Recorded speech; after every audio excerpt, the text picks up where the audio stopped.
Denilson aparece de novo. A inversão chega aqui na esquerda. João Paulo. João Paulo com Rodrigo Paulista. De novo para o João Paulo. Se aproximou. Pé esquerdo, vem o cruzamento. Sobrou na primeira, vem o chute de fora. Gol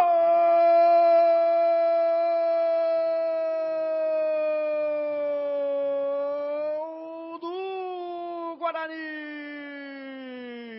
Denilson, número 9, na marca dos 27 minutos desse primeiro tempo. Jogada pela esquerda, tabelinha, João Paulo com o Rodrigo Paulista, o cruzamento. Aí recebeu o Denilson, gol de centroavante, né? Por todos os ângulos para você curtir. Denilson recebeu livre, de pé esquerdo. Faz o gol para você ver por mais um ângulo aos 27 minutos desse primeiro tempo.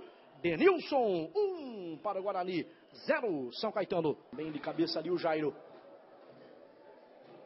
Denilson, a inversão para a esquerda.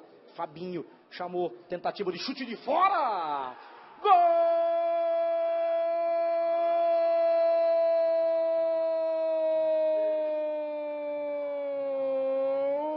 do Guarani.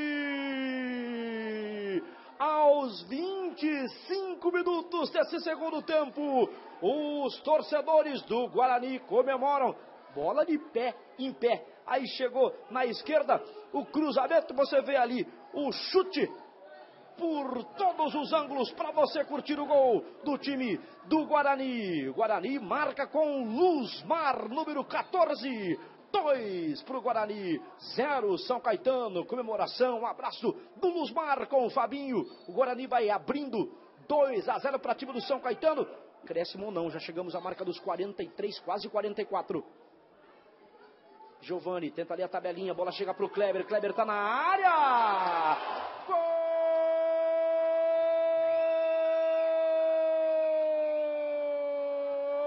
do São Caetano.